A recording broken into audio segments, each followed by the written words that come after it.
Tammy Sytch, aka Sunny of 90s wrestling fame, was finally sentenced for her role in a 2022 car crash that killed one man and injured others. Tammy Sytch was drunk behind the wheel when she was in a crash that killed a 75-year-old man. Some of his family members say they were disappointed with the sentence.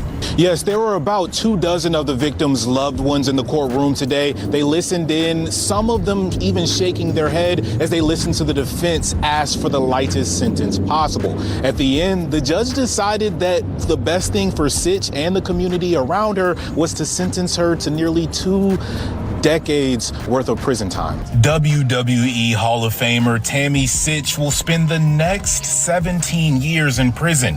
That's short of the maximum sentence of 25 years. A judge sentenced her on Monday for DUI manslaughter. According to the state, it was at least her 4th DUI offense. The man who died in the crash was 75-year-old Julian Lassiter, also known as Fran.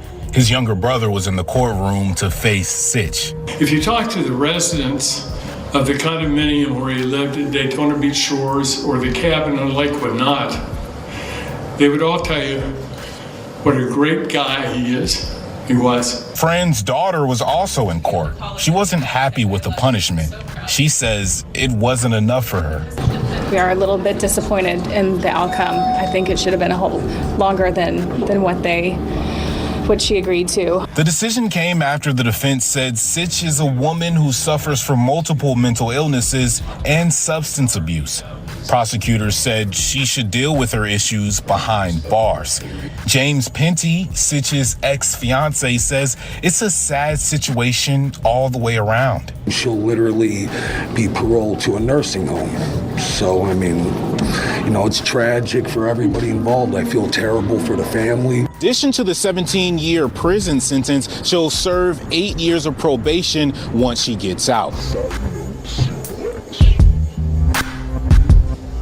Excuse me, I've been battling a little bit of a cold this week. I lost my voice. When I was 16 years old, I decided to apply to college and study biology and pre-med because I wanted to be a doctor. I wanted to help people through their pain and suffering, but more importantly, I wanted to heal people. The first line of the Hippocratic Oath reads, "I will do no harm." On March 25th, 2022, I did the opposite of that.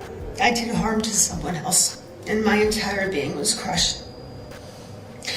My career path took a different course than medical, but my morals, values, and ethics have always remained the same. And I've had time to consider things like some of the good that came from my career. Through my time in the industry, I was able to help people from one end of the spectrum to the other. I entertained and brought happiness to some people's lives.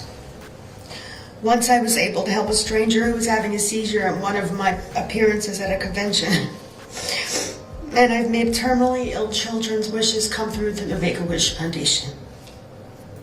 I have done something horrible, but I am so much more than the worst that I have done.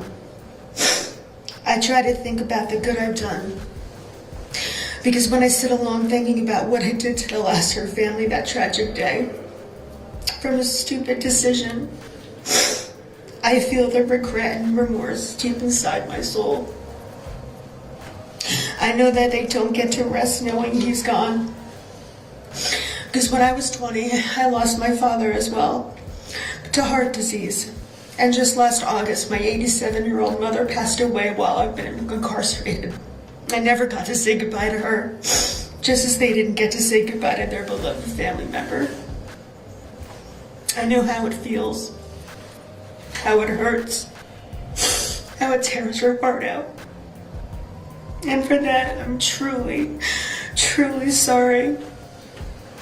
I know my words are not enough, but please know that I think about you every day.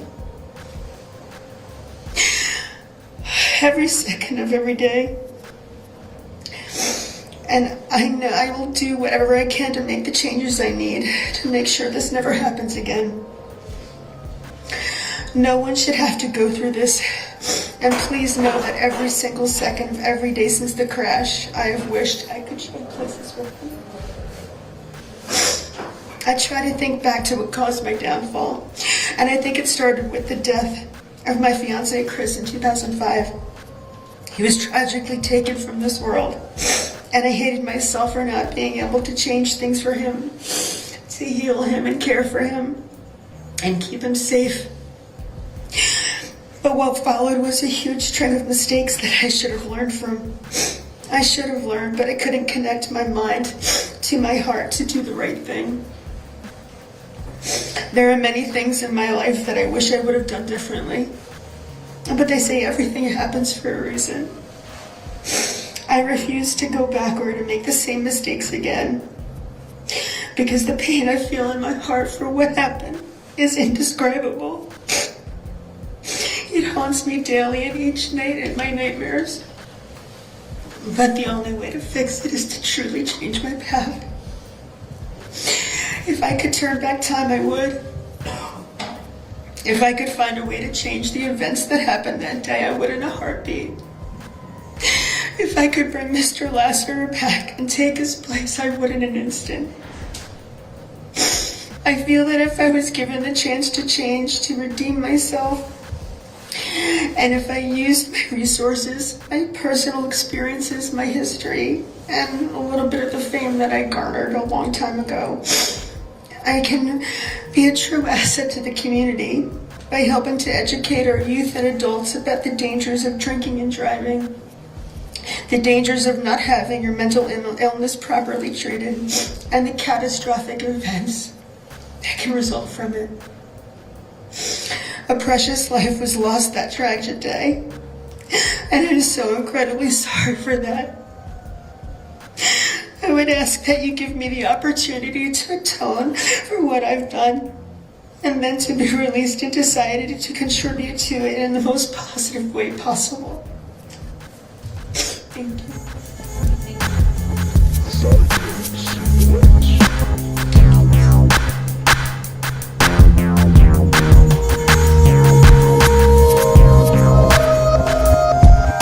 In regard to count 2, driving under a suspended license, causing death or serious bodily injury, I do note it is an aggravator that she had no valid license, and she's not only choosing to drive, but choosing to drive under the influence.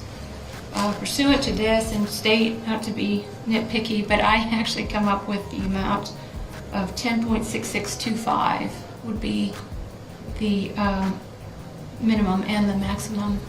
So just to clarify specifically in calculating, I'm going to adjudicate the defendant guilty, sentence her to 10.6625 years in the Department of Corrections. Her credit is 566 days, so with credit for the 566 days. On count 1, the DUI manslaughter, second-degree felony, I'm going to adjudicate you guilty. I'm going to sentence you consecutively to 7 years in the Department of Corrections to be served after the 10.6625, with again credit for, well, she's already gotten credit, I guess, on count 2, so that would already be applied. In regard to the remaining 8 years, I'm going to sentence you to followed by 8 years of probation, the conditions of which are following. There is a 4-year minimum mandatory to count 1, so the first 4 years of that term will be a minimum mandatory sentence. Conditions will be standard conditions of probation, plus she must have a substance abuse evaluation with any follow-up treatment. She must have the alcohol safety education course. If that overlaps with the substance abuse evaluation, of course, there would only be one required. Victim awareness program, 50 community service hours, $10,000 fine, and her driver's license will be permanently revoked.